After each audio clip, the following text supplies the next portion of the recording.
ఓం సాయిరాం. శ్రీ గురుచరిత్ర అధ్యాయం 43. శ్రీ గణేశాయ నమ. శ్రీ సరస్వతే నమ. శ్రీ గురుభ్యో నమ. శ్రీ గురుడు సాయందేవంతో చెప్పిన ఆ వ్రత విధానం సిద్ధయోగి ఇలా తెలిపారు. ఈ అనంత వ్రతము ఆచరించడం వలన ఎందరెందరికో అభిష్టాలు సిద్ధించాయి. దీనివలన ధర్మరాజు తాను కోల్పోయిన రాజ్యమంతా తిరిగి పొందగలిగాడు. పాండుపుత్రుడైన ధర్మరాజు కపటజూదంలో ఓడిపోయి తన తమ్ములను ద్రౌపదిని తీసుకొని ఘోరమైన అడవి ప్రాంతాలకు వెళ్ళి ఎన్నో కష్టాలు అనుభవించాడు. అయినప్పటికీ వారంతా శ్రీకృష్ణుడే తమ గతి అని దృఢంగా విశ్వసించారు. దుర్యోధనుడు మొదలైన వారు వాళ్ళ రాజ్యం అపహరించి పరాభవించి అడవులకు పంపడమే కాకుండా వారిని ఇంకెన్నో రీతుల కష్టాలు పెట్టారు. వారు కడుపు నిండా భోజనమైనా లేక బాధపడుతుంటే వారు పుణ్యం కూడా నశింపజేయమని దుర్వాస మహర్షిని పురగొల్పి వారిపైకి పంపారు. ఒకప్పుడు ధర్మాత్ములైన పాండవులపై దయతో శ్రీకృష్ణుడి వారి వద్దకు వెళ్ళాడు. పాండవులు అతన్ని పూజించి, స్వామి, నీవు భూభారం తొలగించడానికి అవతరించావు. మేము మీకు ప్రాణ సమానమైనప్పటికీ ఈ అడవిలో దాగి ఉండవలసి వచ్చినదేమిటి? నీవే ఉపేక్షిస్తే మాకింక దిక్కెవరు అని బాధపడ్డారు. ద్రౌపది కూడా తమ కష్టాలు తీరే ఉపాయం చెప్పమన్నది. శ్రీకృష్ణుడు వారిని కరుణించి ఇలా చెప్పసాగాడు. నేనే అనంతుడను, సర్వవ్యాప్తిని. త్రిమూర్తులు, చతుర్దశ భువనాలు ఆకాశం వలె అనంతుడనైన నాయందు ఉన్నాయి. అట్టి సర్వాంతర్యామిగా అనంతుడుగానున్న నన్ను గుర్తించి నిష్ఠగా వ్రతం చేసుకుంటే మీ అభిష్టాలన్నీ నెరవేరుతాయి, మీ కష్టాలు తీరుతాయి.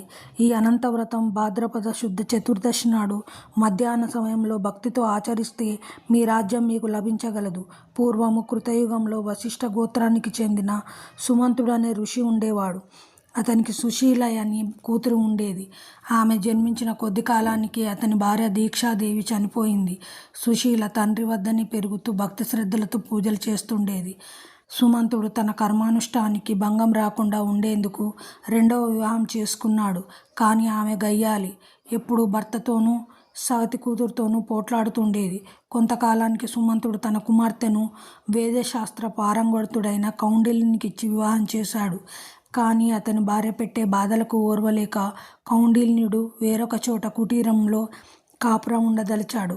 అయినా కూతురు కాపురానికి వెళ్ళే రోజు కూడా దోవబత్యానికి కించిత్తు పేలపిండి అయినా ఇవ్వడానికి ఆమె అంగీకరించలేదు.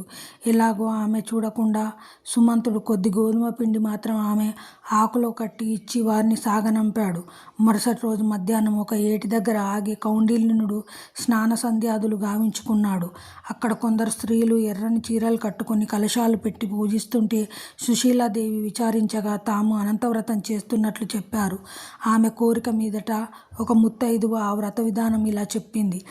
ప్రతి భాద్రపద శుక్ల చతుర్దశి నాడు 14 ముడులు వేసిన ఎర్రని తోరణము సిద్ధం చేసుకొని ప్రవహించే నీటిలో స్నానం చేసి ఎర్రని చీర కట్టుకొని ఆకులతో ఒక కలశం స్థాపించాలి.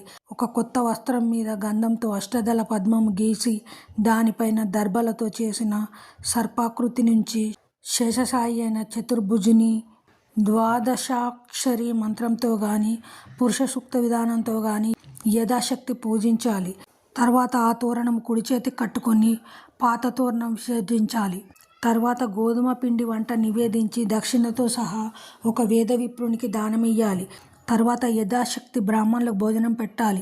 ఇలా 14 సంవత్సరాలు చేశాక 14 కుండలు దానమిస్తే అన్ని పురుషార్థాలు సిద్ధిస్తాయి.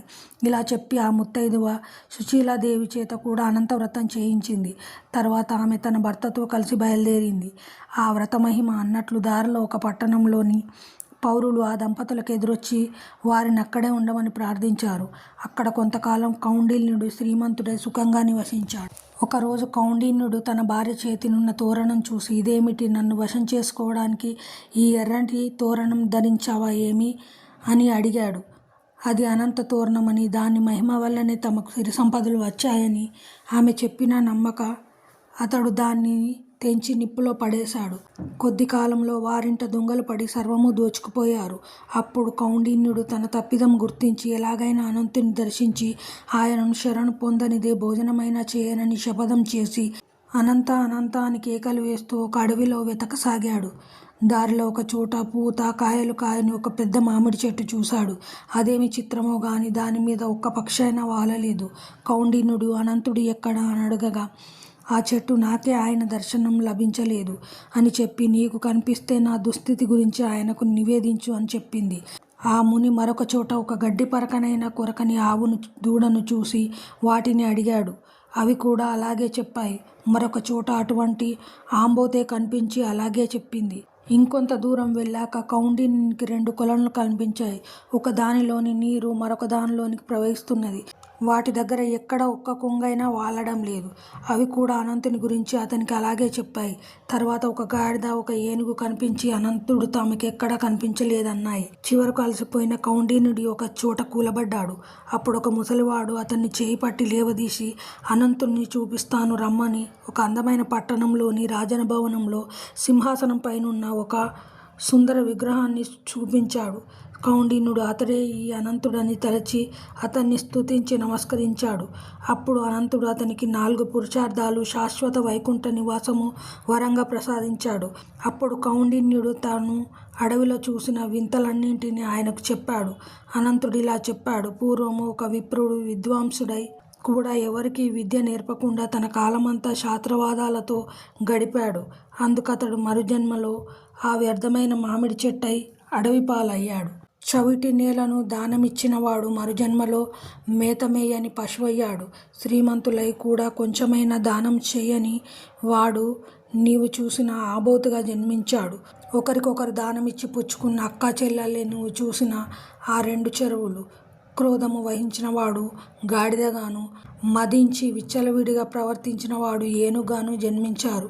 నీవు పశ్చాత్తాపంతో పరిశుద్ధుడవయ్యావు కనుకనే ఆ వృద్ధుడి రూపంలో నేనే నీకు దర్శనమిచ్చాను.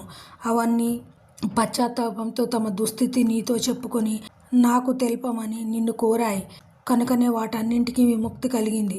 నీవు పునర్వసు నక్షత్రమై శాశ్వతంగా ఆకాశంలో నిలుస్తావు అని అనంతుడు ఆశీర్వదించి పంపాడు. అప్పటినుండి సుశీలాదేవి కౌండిన్యుడు సుఖంగా జీవించి తర్వాత వైకుంఠానికి వెళ్ళారు. శ్రీకృష్ణుడు చెప్పిన ఈ కథ విని పాండవులు అనంతవ్రతం ఆచరించి అనంతుని కృప వలన యుద్ధంలో శత్రువులను ఓడించి మరలా రాజ్యం సంపాదించుకోగలిగారు. నమ్మి ఈ వ్రతం ఆచరించి సత్ఫలితం పొందని వారే లేరు. కనుక సాయందేవ, నీ కూడా ఈ గోత్ర ఋషి అయిన కౌండిన్యుని వలె ఈ వ్రతం ఆచరించు. ముందు ముందు నాగనాథుడు అతని సంతతి వారు నిష్ఠతో ఈ వ్రతం ఆచరించి శ్రీగురిని పూజించి అచ్చడి బ్రాహ్మణులకు, సన్యాసులకు సంతర్పణ చేశారు. తర్వాత అతడు తన భార్యాబిడ్డలను ఇంటి వద్ద దించి వచ్చి తన జీవిత శేషమంతా గురుసేవలోనే గడిపి తరించాడు. అందువల్లనే నీకీనాడు కల్పవృక్షం వంటి శ్రీగురు చరిత్ర లభించింది. అతడి వంశంలో జన్మించినందుకు నీవెంతో ధన్యుడవు. శ్రీ దత్తాయ గురవే నమః. శ్రీ శ్రీపాద శ్రీ వల్లభాయ నమః. శ్రీ నృసింహ సరస్వతే నమః.